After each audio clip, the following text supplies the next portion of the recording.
Breaking the Chains, Rewiring Your Mind to Overcome Social Anxiety. Ciro Irmici. Copyright 2024 Ciro Irmici. All rights reserved. Understanding social anxiety, a modern epidemic. Social anxiety is often called the fear of being judged.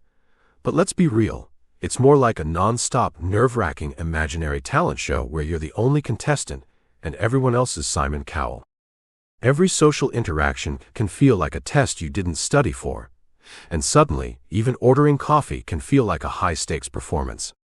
If this sounds familiar, you're definitely in the right place. In today's hyper-connected world, social anxiety is more common than ever. It's not just about feeling shy or introverted. It's about experiencing an intense fear of social situations that can make even the most basic human interactions feel like navigating a minefield. From meeting new people and speaking in groups to making phone calls or even just making eye contact, social anxiety can turn everyday activities into daunting challenges. But here's the good news, you're not stuck this way. Your brain, with all its anxious glitches and worry loops, is actually incredibly adaptable. It can be rewired, reshaped, and retrained to work with you, not against you. This book is your guide to breaking the chains of social anxiety, using proven techniques grounded in cognitive behavioral therapy, CBT, a fancy term that basically means learning to think differently so you can live differently. The science behind social anxiety, how your brain works. Before we dive into the practical stuff, it's helpful to understand what's going on upstairs. Imagine your brain as an overprotective bodyguard, constantly on high alert, ready to jump at the slightest hint of danger, like that awkward pause in a conversation or the dreaded moment when someone says, "Let's go around the room and introduce ourselves." Your brain's default setting is to protect you, but it often misfires, treating social situations like actual life or death threats. This is where CBT comes in. CBT helps you identify and challenge the thought patterns that trigger your anxiety. It's like holding a mirror up to your mind, showing you the difference between reality and the stories your anxiety tells you. And don't worry, you don't have to be a psychologist to get the hang of it. We'll break it down in simple, relatable terms, with plenty of examples, exercises, and maybe a few laughs along the way. Rewiring your mindset. The power of cognitive behavioral techniques. You might be thinking, can I really change how I think and feel? The answer is a resounding yes. Your brain is remarkably malleable, like Play-Doh that's been left out of the container, stiff at first, but with a little effort, you can shape it into something new. Through CBT, you'll learn how to catch those anxious thoughts in the act, challenge them like a detective questioning a shady witness, and replace them with healthier, more realistic ways of thinking. We'll cover everything from identifying your triggers to developing practical strategies for handling social situations without breaking into a sweat. And it's not just about managing anxiety in the moment. It's about building a solid foundation of confidence that will last. Think of this book as your personal toolkit, filled with strategies you can pull out whenever anxiety tries to take the wheel. So, whether you're here because you're tired of avoiding social events, want to speak up more at work, or just want to feel more comfortable in your own skin, you're taking an important step by picking up this book. By the end, you won't just be surviving social situations, you'll be thriving in them. And who knows, maybe even enjoying them. Let's get started on rewiring your mind, one thought at a time. Welcome to the first day of your new, anxiety-free life. Well, mostly anxiety-free. You're human, after all, and a little awkwardness is what makes life interesting. The roots of social anxiety. Identifying the triggers. What sets off your anxiety? Social anxiety often feels like an unpredictable storm, rolling in unexpectedly and sweeping you off balance. But like any storm, it has patterns, triggers, and origins that, when understood, can be managed. Identifying what sets off your anxiety is the first crucial step in taking back control. It's not just about knowing you're anxious, it's about understanding why and when that anxiety rears its head. Think of your triggers as the hidden tripwires of your mind, setting off alarms at the slightest disturbance. These triggers vary from person to person and can be deeply personal. For some, It's the thought of being the center of attention. For others, it's the fear of being judged, misunderstood, or ignored. Triggers can be linked to past experiences, fears of embarrassment, or even seemingly harmless situations like talking to a stranger or entering a crowded room. What's important is recognizing these moments for what they are. Not insurmountable obstacles, but opportunities to understand yourself better. To begin unraveling your triggers, start by paying attention to your body's signals. Anxiety often manifests physically before it registers mentally. The sudden tightening of your chest, the quickening of your heartbeat, the sinking feeling in your stomach. These sensations are clues that something about the situation is setting off your internal alarm. Try to pinpoint what's happening around you in those moments. Is it a specific person? A type of social interaction? A certain environment? Naming these triggers doesn't just make them less mysterious, it makes them manageable. Once you've identified a trigger, the next step is to question it. Ask yourself, what about this situation makes me anxious? Often, you'll find that the fear isn't rooted in reality but in a narrative you've been telling yourself. Perhaps it's the belief that people are always judging you, that every word you say is under scrutiny, or that one awkward moment will forever define you. These beliefs, though deeply ingrained, are not facts, they are thoughts. And thoughts, unlike reality, can be changed.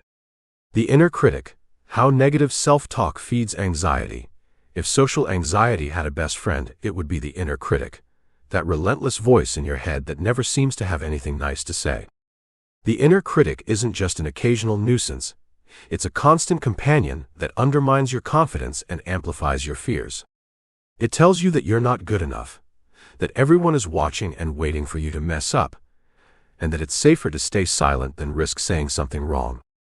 It's like having a bully in your brain, one that knows exactly how to push your buttons. But here's the twist. The inner critic isn't an external force, it's a part of you. It's a voice that has been shaped by past experiences, fears, and insecurities. Maybe it echoes the words of a critical parent, a harsh teacher, or a judgmental peer. Or perhaps it's simply a defense mechanism, a way to protect yourself from potential embarrassment by preemptively tearing yourself down. The inner critic thrives on negativity, feeding on every mistake, every awkward moment, and every perceived failure, magnifying them until they seem insurmountable. The problem is, when you constantly listen to this voice, you start to believe it. You begin to see yourself through the lens of your critic's harsh judgment, forgetting that this perspective is not the truth, it's just a skewed reflection. Breaking free from the inner critic's grip isn't about silencing it completely, it's about learning to challenge it. When the voice tells you you're going to embarrass yourself, respond with, maybe, but I'll survive if I do. When it whispers, everyone is judging you, counter with, most people are too busy worrying about themselves to care. By actively engaging with your inner critic, you start to weaken its power. It's not about dismissing your fears outright, but rather about putting them in perspective. Instead of letting the critic run the show, you can take the reins, reminding yourself that it's just one voice among many, not the ultimate judge of your worth. The impact of past experiences. Overcoming social trauma, our brains are wired to remember negative experiences vividly, especially those that involve social pain. Evolutionarily, this makes sense. Remembering that awkward encounter or harsh criticism helps us avoid similar situations in the future. But in the context of social anxiety, these memories can become like heavy chains, anchoring us in the past and making it difficult to move forward. The brain's natural tendency to cling to negative experiences means that even a single bad encounter can leave a lasting mark, creating a blueprint for future interactions. Consider the first time you were embarrassed in front of a group, or the moment you felt painfully rejected by someone whose opinion mattered. These experiences don't just fade away, they often get etched into your psyche, reinforcing the belief that social situations are dangerous or humiliating. Over time, your mind starts to anticipate the same outcome in every new scenario, even when the evidence suggests otherwise. It's like replaying the same bad movie over and over, convinced that the ending will never change. But here's the crucial insight. Past experiences, no matter how painful, do not have to dictate your future. You have the power to rewrite your narrative. This isn't about pretending that those moments didn't hurt. They did, and it's okay to acknowledge that. It's about refusing to let them define you. Every social encounter is a new opportunity, unconnected to the ones that came before. You are not doomed to repeat the same mistakes. You are capable of growth, change, and resilience. Part of overcoming the impact of past experiences is learning to view them with compassion rather than judgment. Instead of berating yourself for being awkward or failing in a social situation, try to see it as a moment of learning. What did it teach you about yourself? What can you do differently next time? Remember, you are not the sum of your worst moments. Each interaction, no matter how it goes, is just a tiny part of your larger story. As you work through the exercises in this book, you'll begin to see that your social anxiety isn't a fixed part of who you are. It's a set of learned responses shaped by triggers, negative self-talk, and past experiences. And just as it was learned, it can be unlearned. The process won't be instant, and it won't always be easy, but with each small step forward, you'll be rewriting the script of your life, one that's defined not by fear but by possibility. You are not alone in this journey. Social anxiety can make you feel isolated, but remember that countless others share your struggle. This book is here to guide you, to provide practical tools and insights, and to remind you that you are capable of change. Your past may have influenced who you are today, but it does not determine who you will be tomorrow. Every day is a new chance to break free from the chains of social anxiety and start living on your own terms. So take a deep breath, be kind to yourself, and let's take this journey together. The next chapter of your life is waiting, and it's going to be worth every step. Cognitive Behavioral Therapy, CBT, explained. What is CBT?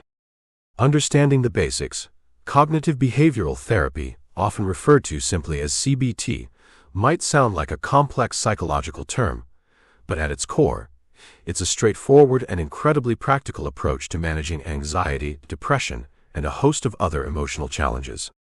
CBT is based on a simple but powerful idea. The way we think affects the way we feel, and the way we feel affects the way we behave. It's not just about having positive thoughts or forcing yourself to be happy. It's about recognizing the unhelpful patterns of thinking that fuel anxiety and actively working to change them. Imagine your mind as a garden. For years, anxiety has been planting seeds of doubt, fear, and negativity, watering them with every anxious thought until they've grown into a tangled mess of weeds. CBT is the gardener's toolkit, equipped with the skills and strategies you need to pull out those weeds and start planting healthier, more productive thoughts in their place. It's about taking back control of your mental landscape, one thought at a time. At the heart of CBT are two main components: cognitive restructuring and behavioral activation. Cognitive restructuring is the process of identifying and challenging distorted or irrational thoughts. These are the thoughts that pop up uninvited, often exaggerated and untrue, like, "Everyone thinks I'm awkward," or "If I mess up, they'll never forget it." Behavioral activation, on the other hand, focuses on changing the actions that reinforce anxiety. For instance, if you avoid social situations out of fear, CBT encourages you to gradually re-engage with those experiences, building confidence through exposure. CBT is highly structured and goal-oriented, making it different from many traditional forms of therapy that focus on exploring the past. While understanding your history is valuable, CBT is all about the present and the future. It asks, what's happening right now and how can we change it? Instead of delving into why you became anxious years ago, it focuses on what you can do today to reduce that anxiety. This pragmatic approach makes CBT both empowering and effective. It's about giving you the tools to become your own therapist, equipped to handle whatever anxiety throws your way. How CBT helps rewire your thought patterns. The beauty of CBT lies in its accessibility and practicality. You don't need a psychology degree to understand it, or expensive therapy sessions to benefit from it, though working with a trained therapist can certainly enhance the process. What CBT offers is a set of skills that, once learned, you can carry with you for life. It's like learning to ride a bike. The first few attempts might feel wobbly, but once you've got it, it's something you never really forget. And just like with biking, the more you practice, the smoother the ride becomes. One of the key techniques in CBT is called thought challenging. This is exactly what it sounds like, challenging the thoughts that trigger your anxiety instead of accepting them as facts. Let's say you walk into a room and immediately think, "Everyone here thinks I look ridiculous." That thought hits you like a wave, triggering all the usual symptoms: sweaty palms, a racing heart, the urge to turn around and leave. But rather than allowing that thought to spiral into a full-blown anxiety attack, CBT teaches you to stop, take a breath, and examine the thought critically. Ask yourself, what's the evidence that supports this thought? What's the evidence against it? More often than not, you'll find that the evidence against is much stronger. Perhaps no one has even glanced in your direction, or they're preoccupied with their own conversations. You might also ask, is there another way to look at this situation? Am I mind reading or jumping to conclusions? By dissecting the thought, you're effectively cutting it down to size, stripping away the exaggeration and revealing it for what it really is: a fear-based assumption, not a fact. Another powerful CBT tool is cognitive reframing, which involves shifting your perspective. Instead of seeing social interactions as opportunities to fail, CBT encourages you to view them as opportunities to learn and connect. For example, rather than thinking, "I made a fool of myself during that presentation," reframe it as, "I was nervous, but I showed up and did my best. Next time, I'll know how to prepare better." This isn't about coating reality or pretending everything is fine when it's not. It's about choosing a perspective that serves you better, one that motivates rather than paralyzes you.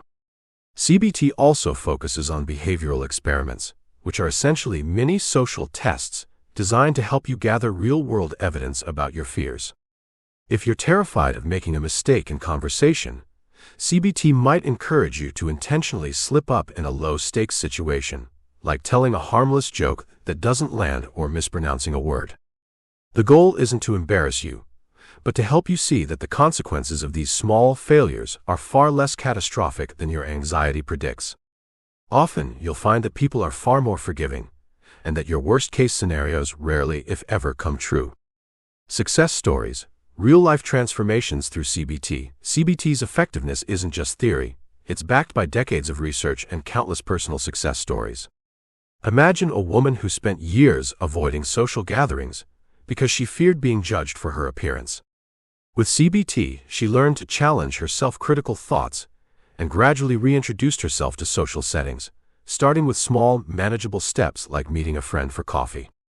Over time, she not only became comfortable attending larger events, but even began to enjoy them. Her transformation wasn't magic. It was the result of consistent practice and the willingness to confront her fears, one thought at a time. Then there's the story of a young man who dreaded speaking in public, convinced that every word he uttered was scrutinized and ridiculed. Through CBT, he practiced exposure techniques that helped him desensitize his fear of public speaking. He started small, sharing his thoughts in group settings and gradually working up to giving presentations at work. Each success, no matter how minor, chipped away at his anxiety, and he began to see public speaking not as a threat but as a skill he could master. These transformations are not about erasing anxiety entirely, an unrealistic goal for anyone, but about reducing its power and learning to live fully in spite of it. CBT doesn't promise to make you fearless, but it does give you the tools to act in the face of fear. It's about turning down the volume on your anxiety, giving you the mental clarity and courage to engage with the world on your terms. The journey ahead. Embracing CBT as a lifelong skill. CBT is more than just a therapeutic approach. It's a mindset, a way of interacting with your own thoughts that can fundamentally change how you experience life. It's about building resilience, not just in social situations but in any context where anxiety tries to take hold. The skills you'll learn in this book aren't confined to your current struggles. They're applicable to any challenge you face, teaching you how to navigate not just the anxious moments but also the everyday ups and downs that are part of being human. Throughout this journey, you'll have moments of triumph and moments of frustration. There will be days when you feel on top of the world, and days when your anxiety creeps back in. But every time you use a CBT technique, Whether it's questioning a negative thought, reframing your perspective, or bravely stepping into a feared situation, you're taking a step forward. Each step, no matter how small, is progress. Think of CBT as a lifelong skill, like learning to cook or play an instrument. It requires practice, patience, and sometimes a bit of trial and error, but the rewards are immeasurable. As you move through the chapters of this book, you'll gain a deeper understanding of how your mind works and, more importantly, how to work with it rather than against it. You'll develop the confidence to face social situations without the weight of constant dread, and the insight to see anxiety for what it truly is, a part of you, but not the whole story. This is the beginning of your transformation, not just into someone who can manage social anxiety, but into someone who can thrive in the face of it. As you continue reading, keep an open mind, be gentle with yourself, and remember that progress is rarely linear. Every effort you make to challenge your anxiety is a victory worth celebrating. CBT is your map, your toolkit, and your guide. You have everything you need to start rewriting your story, and it all begins here. Identifying and challenging negative thoughts. Recognizing distorted thinking patterns. Negative thoughts are like uninvited guests that crash the party in your mind, often showing up when you least expect them and overstaying their welcome. They're sneaky, persistent, and sometimes so subtle that you hardly notice them until they've already set the tone for your entire day. For those struggling with social anxiety, these thoughts aren't just occasional nuisances, they're constant companions that color every interaction, decision, and perception. They act as filters through which you view the world, distorting reality and reinforcing your fears. One of the first steps in cognitive behavioral therapy, CBT, is learning to recognize these distorted thinking patterns for what they are: automatic, exaggerated, and often irrational thoughts that trigger anxiety. These aren't conscious choices, they're habitual responses your brain has learned over time. By identifying these patterns, you can begin to interrupt the cycle and create space for more balanced, constructive thinking. A common distorted thinking pattern is catastrophizing, where you automatically assume the worst possible outcome in any situation. Let's say you're about to meet new people at a party. Instead of thinking, "This could be fun," or "I might meet someone interesting," your mind jumps straight to, "I'm going to say something stupid and everyone will think I'm an idiot." This thought isn't based on any evidence.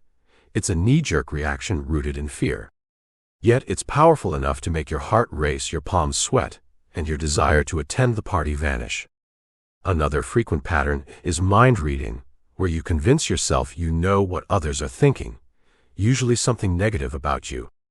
During a conversation, if someone glances away or seems distracted, you might think, "They're bored with me," or "I'm coming off as awkward." In reality, the other person's behavior may have nothing to do with you. They could be tired, thinking about their own concerns, or just momentarily unfocused. But the mind-reading distortion doesn't care about reality. It only amplifies your insecurities. There's also all or nothing thinking, a black and white view where you see situations in extremes. You either have to be perfect, or you're a complete failure. If you stumble over a word during a presentation, you don't just see it as a minor hiccup. You see it as evidence that you're incompetent and that everyone noticed. This kind of thinking leaves no room for nuance or self-compassion. It's a rigid, unforgiving lens that magnifies your flaws and minimizes your strengths. Recognizing these patterns is the first major step in breaking free from their grip. It's like turning on the lights in a dark room. You start to see things as they really are, not as your anxiety paints them. Each time you catch yourself engaging in distorted thinking, you're reclaiming a bit of power from your anxiety. You're training your brain to pause, reflect, and choose a different, more balanced response. Techniques to challenge and replace negative thoughts. Once you've identified these distorted thoughts, the next step is to challenge them.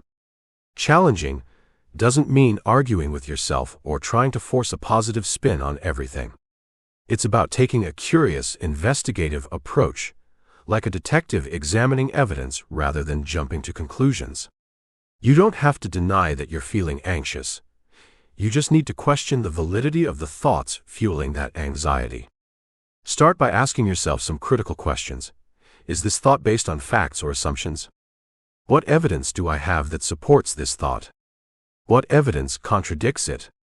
For instance, if your thought is, everyone at the meeting thinks I'm an idiot, consider the evidence. Did anyone actually say that? Did you see eye rolls or hear sighs? Or did you simply feel nervous and assume the worst? Often, you'll find that the evidence is flimsy at best, a shaky foundation that doesn't hold up under scrutiny. Another powerful question is, what would I say to a friend who had this thought? If your best friend confided that they felt everyone was judging them, you'd likely respond with kindness, reminding them that people are generally preoccupied with their own concerns and aren't scrutinizing every word. Yet when it comes to ourselves, we rarely extend the same courtesy. By stepping outside of your perspective and imagining what you'd say to someone you care about, you can begin to shift how you speak to yourself. Once you've challenged the negative thought, it's time to reframe it into something more balanced. Reframing isn't about being blindly optimistic. It's about finding a middle ground that acknowledges your concerns without catastrophizing. For example, instead of "I'm going to embarrass myself," you might reframe it as "I might feel nervous, but I've handled situations like this before, and I can get through it." This new thought doesn't deny the anxiety. It simply puts it in perspective and reminds you of your resilience. Another useful technique is evidence gathering. Think back to past experiences that contradict your anxious thoughts. If your anxiety tells you that "I always make a fool of myself in social situations," look for evidence that disproves it. Maybe there was a time when you confidently shared your opinion in a meeting, made a friend laugh, or navigated a conversation without issue. These moments, however small, serve as reminders that your anxiety isn't always right. The more you collect these positive experiences, the more you can weaken the grip of negative thinking.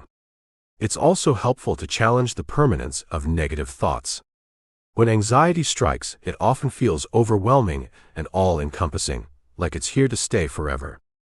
But no feeling is permanent. Ask yourself, will this matter in a week? A month? A year?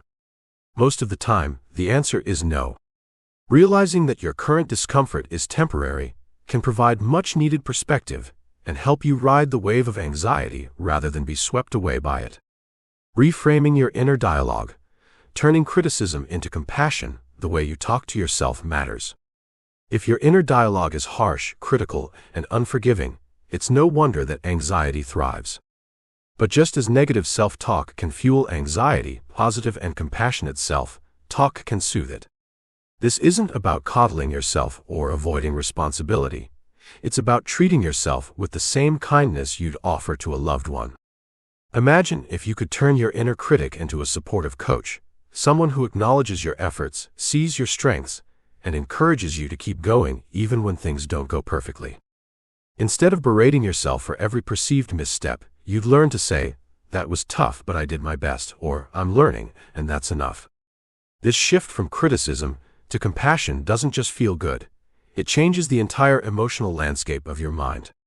Start by noticing how often your inner critic pipes up during the day. Does it have a pattern?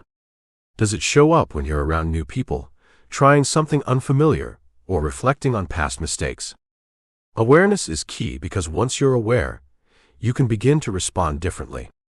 Instead of letting the critic dominate the conversation, you can consciously choose to introduce a more compassionate voice. Try this simple exercise. When you catch yourself in a negative thought, pause and ask, "What would I say if I were being kind to myself right now?" This might feel awkward or unnatural at first, especially